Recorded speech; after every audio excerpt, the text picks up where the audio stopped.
Kaum muslimin jamaah Jumat yang dimuliakan oleh Allah, 2 bulan yang lalu dalam khutbah di pekan kedua kita berbicara tentang salah seorang sahabat Nabi, salah satu dari 4 khulafa ar-rasyidin, yaitu khulafa ar-rasyidin yang ketiga Sayyidina Utsman bin Affan. Maka pada khutbah kali ini kita akan melanjutkan kepada salah satu dari khulafa ar-rasyidin, yaitu khalifah yang keempat. Beliau adalah Sayyidina Ali bin Abi Thalib, yang menjadi titik tolak kenapa kita membicarakan para sahabat ini adalah sebuah hadis yang disampaikan oleh Nabi sallallahu alaihi wasallam. Beliau bersabda, "Ashabi kan nujum, bi ayyihi muqtadaitum ihtadaitum." Sahabat saya, kata Nabi, seperti bintang-bintang yang ada di langit, bisa menjadi pedoman, bisa menjadi petunjuk. Siapapun yang kalian jadikan pedoman, maka kata Nabi, kalian pasti akan mendapatkan bimbingan dan petunjuk. Dalam rangka ini, kita ingin lebih dekat dengan para sahabat Nabi, mereka yang sudah dijamin oleh Nabi akan masuk surga, mereka yang dijamin oleh Nabi kalau kita belajar dari mereka, kalau kita ikuti perilaku mereka, kita bisa mendapatkan petunjuk yang mereka dapatkan mengantarkan mereka ke surga. Jika kita ikuti juga petunjuk mereka, kita teladani perilaku mereka, tentu petunjuk ini juga akan mengantarkan kita ke surga. Terkait dengan Sayyidina Ali bin Abi Thalib, kita tentu semua sudah mengetahui nama lengkap beliau adalah Ali bin Abi Thalib bin Abdul Muttalib bin Hashim bin Abdul Manaf. Kalau dilihat antara nasab Nabi dengan nasab Ali bin Abi Thalib bertemu pada Abdul Muttalib, karena nama Nabi lengkapnya adalah Muhammad bin Abdullah bin Abdul Muttalib. Artinya bertemu pada kakek mereka. Kakek Nabi adalah Abdul Muttalib dan kakek Ali juga Abdul Muttalib.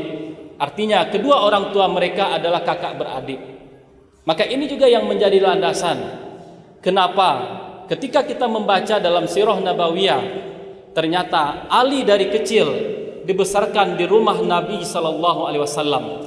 Karena ternyata di masa hidupnya ayahnya Ali, Abi Thalib, memiliki kesulitan ekonomi, sehingga Nabi yang ketika itu setelah menikah dengan Khadijah, kondisi ekonominya semakin bagus.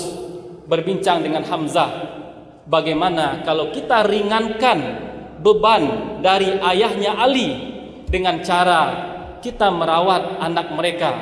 Maka Hamzah mengambil salah satu anak dari Abu Thalib, dan Nabi Muhammad SAW juga mengambil salah satu anak dari Abu Thalib, yaitu Ali. Maka dari sinilah kenapa Ali dari kecil dibesarkan di rumah Nabi SAW. Maka selanjutnya ketika kita membaca dalam sirah Nabawiyah, kita akan menemukan Sayyidina Ali adalah anak kecil yang paling pertama masuk Islam. Karena ketika kita membaca dan mempelajari sirah, diklasifikasikan ada perempuan yang pertama masuk Islam, beliau adalah Sayyidah Khadijah. Ada lagi laki-laki dewasa yang paling pertama masuk Islam, beliau adalah Abu Bakar. Ada lagi nanti budak yang paling pertama masuk Islam, yaitu Zaid bin Harisah. Adapun dari kalangan anak-anak, yang pertama kali masuk Islam adalah Sayyidina Ali bin Abi Thalib. Beliau masuk Islam sebelum baligh, ketika usianya masih 10 tahun. Suatu hari setelah Sayyidina Ali masuk Islam, beliau ikut melaksanakan sholat. Ketika beliau sedang melaksanakan sholat, tiba-tiba ayahnya Abu Thalib datang berkunjung ke rumah Nabi. Dan kita tahu semua, sampai akhir hayatnya Abu Thalib, ayahanda dari Ali bin Abi Thalib, mati dalam kekafiran, tidak sempat mengucapkan 2 kalimat syahadat. Ketika beliau datang ke rumah Nabi, melihat putranya sedang melaksanakan sholat, beliau tunggu. Kemudian selesai anaknya sholat, sang ayah bertanya, "Wahai putraku, apa yang engkau lakukan?" Dijawab oleh Sayyidina Ali, "Wahai ayahanda, saya beriman kepada Allah, saya beriman kepada Rasulnya, saya telah mengikuti ajaran, saya telah mengikuti agama yang dibawa oleh Muhammad. Coba kita lihat jawaban dari Abi Thalib, jawaban yang luar biasa. Beliau tidak masuk Islam, beliau tetap dalam kekafiran. Namun satu hal yang luar biasa dari Abu Thalib, meskipun beliau tidak mengucapkan dua kalimat syahadat, tapi selalu menjadi orang yang terdepan dalam membela Nabi. Dan ketika beliau tahu anaknya masuk Islam, beliau tidak melarang anaknya, justru menarik kata-kata yang diucapkan oleh Abu Thalib. Wahai anakku, wahai putraku, ketahuilah Muhammad tidak akan pernah mengajak engkau kepada yang tidak baik. Muhammad pasti akan selalu mengajak engkau kepada kebaikan, maka ikutilah apa yang diajak oleh Muhammad. Ayah yang luar biasa. Kadang dalam kehidupan, dalam keseharian kita bertemu dengan tipe ayah yang seperti ini. Bisa jadi ayahnya mungkin kalau dikatakan jauh dari agama, sholat tidak, puasa tidak, tapi ketika melihat putranya punya kecenderungan untuk menjadi hamba Allah yang taat, putranya rajin beribadah, putranya dekat dengan orang-orang soleh, tidak dilarang oleh ayahnya, teruslah engkau beribadah, teruslah engkau dekat dengan orang-orang soleh. Ada tipe-tipe ayah yang seperti itu. Meskipun mereka jauh dari agama, tapi tidak pernah menghalangi anaknya untuk dekat dengan agama, tidak pernah menghalangi anak-anaknya untuk dekat dengan orang-orang soleh. Kebalikannya juga ada. Ada tentu orang tua yang barangkali takut dan khawatir anaknya menjadi seorang pemuda yang taat. Ada juga orang tua yang barangkali menghalang-halangi putranya dekat dengan orang-orang soleh. Ada juga orang tua yang khawatir kalau anaknya rajin beribadah, rajin melaksanakan sholat berjamaah 5 waktu. Khawatir kalau seandainya anaknya rutin membaca Al-Quran. Khawatir kalau seandainya anaknya rajin berpuasa. Tentu ini adalah kekhawatiran yang tidak mendasar. Alangkah baiknya setiap orang tua bisa belajar kepada ayahnya Ali, kepada Abu Thalib, bagaimana beliau memotivasi anak beliau untuk menjadi pribadi yang baik, untuk menjadi pribadi yang dekat dengan orang-orang yang selalu memperjuangkan kebenaran dan kebaikan. Wahai putraku, katanya, Muhammad tidak akan pernah mengajak kepada keburukan, selalu akan diajak kepada kebaikan. Maka ikutilah selalu apa yang diajak, apa yang diajarkan oleh Muhammad. Kaum muslimin jamaah Jumat yang dimuliakan oleh Allah, kalau kita melihat tentang kehidupan Sayyidina Ali, beliau setelah masuk Islam dari masa kanak-kanak, kemudian sampai beliau dewasa nanti, sampai beliau menjadi khalifah, sampai beliau meninggal di usia 63 tahun, kehidupan beliau penuh dengan perjuangan dan pengorbanan untuk menegakkan agama. Di masa Nabi SAW masih hidup, hampir semua peperangan diikuti oleh Sayyidina Ali. Satu kali saja selama Nabi hidup beliau tidak ikut berperang dengan Nabi, yaitu ketika perang Tabuk. Kenapa beliau tidak ikut? Bukan karena malas-malasan, bukan karena takut, karena tidak mau berperang, cuman karena diamanahkan oleh Nabi. Wahai Ali, untuk kesempatan kali ini engkau ditugaskan untuk berjaga-jaga, untuk menjadi wakilku di kota Madinah, kata Nabi. Cuman Ali sedikit kecewa karena beliau ingin maju ke medan perang, ingin menghadapi orang-orang yang menentang agama. Ketika disuruh tinggal oleh Nabi, apa kata Ali kepada Nabi? Wahai Nabi, apakah engkau meninggalkan saya untuk menjaga perempuan dan anak-anak? Apakah saya akan tinggal bersama perempuan dan anak-anak di kota Madinah ini? Kata beliau. Karena semangat beliau adalah ingin berjihad. Tapi karena ini adalah titah dan perintah dari atasan, perintah dari Nabi, beliau sebagai seorang prajurit tetap menerima apa yang diperintahkan oleh Nabi kepada beliau. Di masa pemerintahan Khulafa Rasyidin berikutnya, di masa Abu Bakar menjadi khalifah, di masa Umar menjadi khalifah, di masa Utsman menjadi khalifah, Ali tidak pernah berubah. Beliau senantiasa mewakafkan dirinya untuk agama, senantiasa memberikan bantuan dan pertolongan kepada Abu Bakar, begitu juga kepada Umar. Bahkan kalau kita baca lagi, menjelang Umar meninggal, setelah beliau ditikam dan umat Islam butuh memilih seorang pemimpin baru, Ali merupakan salah satu yang dipilih oleh Umar untuk memilih siapa nanti yang akan melanjutkan kepemimpinan umat Islam. Begitu percayanya Umar kepada Sayyidina Ali, demikian juga dengan Sayyidina Utsman. Kita membaca di akhir-akhir masa pemerintahan Sayyidina Utsman, rumah beliau dikepung oleh pemberontak. Apa yang dilakukan oleh Sayyidina Ali? Beliau mengirim kedua putra beliau, Hasan dan Husain, untuk berjaga, untuk menjaga dan memastikan keselamatan Sayyidina Utsman. Begitu luar biasanya kepribadian beliau, tidak pernah berubah. Mulai dari kecil, masuk Islam dari usia kanak-kanak. Kemudian ketika Abu Bakar menjadi pemimpin, beliau setia menjadi rakyat, setia mengikuti perintah Abu Bakar. Begitu juga dengan Umar dan Utsman. Maka pada kesempatan kali ini kita ingin melihat setidaknya dua sisi positif yang begitu menonjol dari Sayyidina Ali bin Abi Thalib. Hal pertama yang sangat menonjol dari pribadi beliau adalah beliau sahabat yang punya ilmu yang sangat luas. Kenapa bisa seperti itu?